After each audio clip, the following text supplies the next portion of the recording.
All right, Monica. So we were just talking a lot about planning, but in business, things change a lot. So, really, what's the point of planning at all when you have so much change anyways?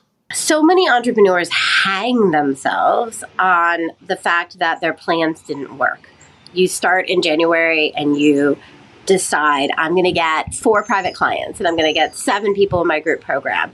And then February rolls around and March rolls around and you don't have as many private clients and you never even launched your group program. And so you end up thinking, you know what, I'm just going to throw the plan out and not use it. And that's where people get into trouble, because planning is the highest form of self-care.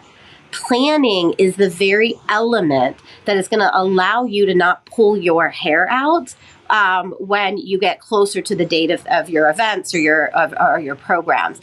But here's what I want you to remember. Planning is only a projection. It is a projection of what you think is going to happen. And I don't know why small business owners get so hung up and having plans change, because I worked at big companies long before I started my own company. And I worked at L'Oreal. I've worked at other consulting firms. And at L'Oreal, they had an entire finance and business development team that updated the plans every single week. So every time something changed in the marketing department or the sales department, the planning, the finance, the projections department would change the plans. And that was what planning was about. It's not about beating yourself up because you did it wrong. It's about taking in the information of what's going on in your business or your life and then updating the plan. But as small business owners, we have this tendency to just decide planning doesn't work for me because it changes and I never follow it. And so the moment the plan doesn't work, we just throw it out. And then we kind of just go forward almost coasting with no direction as to what we're doing. And then we wonder why we're doing everything last minute, or why we're stressed out, or why we're not hitting our goals. So here's my suggestion.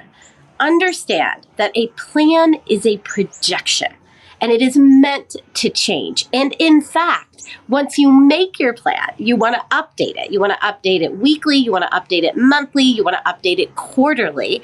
And know that what you created in January most definitely will not happen by December. It will look completely different. If you want to have versions of it so you can see what you originally wanted in January, great. But ultimately, 90% of businesses end up having completely different numbers by the end of the year than what they thought they were going to do at the beginning of the year. And that is okay.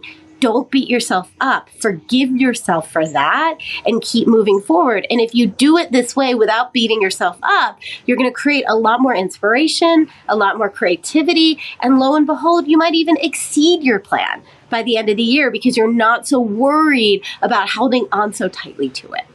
So if you're a women entrepreneur, a service provider, or a coach, and you are thinking, wow, this is really resonating with me, I want you to know that I love working with you, right? I make this material for you, and I love helping you solve your problems and make more money. So if you'd like to learn more or have a chat, I'm here. You can go to revenuebreakthrough.com/talk, revenuebreakthrough.com/talk, and we will have a chat.